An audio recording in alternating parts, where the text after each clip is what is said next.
Hello अस्सलाम वालेकुम। जैसे कि शिकवा ड्रामे का एपिसोड 60 का टीज़र जो है वो लॉन्च हो चुका है। जैसे कि लाइबा जो है वो अपने शौहर फसी पर शक करने लगी है। फसी की कोई जो है गर्लफ्रेंड मिलने के लिए उसके घर आती है तो फसी कह देता है लाइबा से कि ये मेरे जो है दोस्त की सिस्टर है और ये बाहर से जो है उसके घर वालों ने कुछ गिफ्ट और प्रेजेंट भेजे हैं, इसलिए वो देने के लिए यहाँ पर आई। ये लड़की जो है वो भी मौका देख कर जो है बात को संभाल लेती है। फसी उसका थैंक्स कहता है, जिस पर वो कहती है ये सब कुछ मैंने तुमसे ही तो सीखा है। सानिया की स्टेप मदर जो है वो सानिया को जो है वो नोटिस भेजती है क्योंकि वो चाहती है कि उसका बेटा बाहर से आया और तमाम बिज़नेस जो है वो अनस संभाले, लेकिन सानिया अपने वालिद के कहने पर एमडी की चेयर पर बैठी होती है। उससे ये बर्दाश्त नहीं होता, वो उसे नोटिस भेजती है, साथ साथ ज़रून को भी उसमें शामिल कर देती है। सानिया ये नोटिस लेकर जो है अपनी स्टेप मदर के पास आकर कहती है आप ये सब कुछ क्यों कर रही हैं, मेरे शौहर और उसकी फैमिली को आप जो है इन सब में नहीं घसीट सकती हैं। ज़रून जो है वो उसे समझाने की कोशिश करता है कि तुम अपने वालिद का ये तमाम कारोबार जो है उन्हें वापस लौटा दो, तुम्हें सब कुछ करने की कोई ज़रूरत नहीं है क्योंकि इसमें मेरा नाम भी शामिल है। इस तरह मेरे बिज़नेस का भी नुकसान हो सकता है और हमारे ख़ानदान की नाम जो है वो भी ख़राब हो सकता है। मैं तुम्हें बिज़नेस जो है वो खुद सेटल करके दूंगा, तुम अगर चाहती हो कि अलग से कारोबार करो तो मैं तुम्हें खुद करके दूंगा और तुम अपने वालिद का जो कारोबार है उसे जो है वापस लौटा दो और अपने शेयर्स जो है वो भी मत लो और उन्हें वापस दे दो। सानिया और उसकी खाला दोनों कहती हैं कि आखिर ये ऐसा क्यों करे, इसने पूरा कारोबार जो है हमेशा से संभाला है और अनस जिसने कुछ भी नहीं किया अपने बाप की जो है वो मैयत पर भी नहीं आया और उसे बैठे बैठे तमाम कारोबार कैसे मिल सकता है।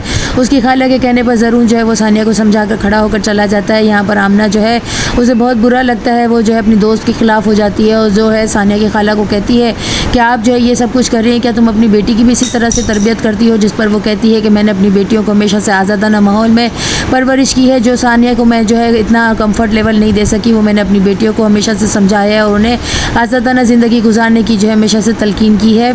कैसर जो है वो सामिया को कॉल करके जो है वापस आने का कहता है और उसे कहता है अगर ये घर मैं तुम्हारे नाम कर दूंगा तो क्या तुम वापस आ जाओगी। जिस पर सामिया कहती है मुझे कभी भी दौलत लालच और घर की नहीं है, मैं एक पुरसुकून ज़िंदगी गुजारना चाहती हूँ जो कि आपके उस घर में तो बिल्कुल भी मैसर नहीं आएगी क्योंकि आपकी बहन जो है वो मुझे कभी उस घर में रहने ही नहीं देगी। अगर आप मुझे अलग घर में भी रखने के लिए तैयार हैं तो मैं वापस आ जाऊँगी। यहाँ पर सामिया की तबीयत ख़राब हो जाती है जब वो जेवर की भी बात करती है और कहती है कि मेरा सारा जेवर तो उसी घर में है क्योंकि मैं ये सोच कर अपनी माँ के घर नहीं आई थी कि मैं जो है वापस कभी नहीं लौटूंगी। यहाँ पर जब वो आकर अपनी बहन से फरहत से पूछता है कि मेरी बीवी का जेवर कहाँ है, जिस पर वो यही बात कहती है कि मैंने वो जेवर नहीं लिया है। जिस पर वो कहता है कि तुमने पूरा रूम उसका खाली किया था, फिर वो जेवर तुमने कहाँ रखे हैं, शराफत से मुझे बता दो वरना मैं तुम्हारे रूम की तलाशी खोद लूँगा। जिस पर उसके बहनों ही आकर जो है अपनी बेगम से कहते हैं कि तुम जाकर ढूंढने की कोशिश करो, तुम्हें जेवर मिल जाएंगे। जब वो वापस 2 डब्बे लेकर आती है तो अपने भाई के हाथ पर रखती है और घर बेचने से भी वो मना कर देता है। यहाँ नेक्स्ट एपिसोड में दिखाया जाएगा कि किरण उम्मीद से होगी और उसकी सास जो है वो बहुत खुश हो जाएगी और ज़रून को बताएगी कि किरण जो है वो माँ बनने वाली है, जिस पर सानिया का जो है वो मुंह बन जाएगा।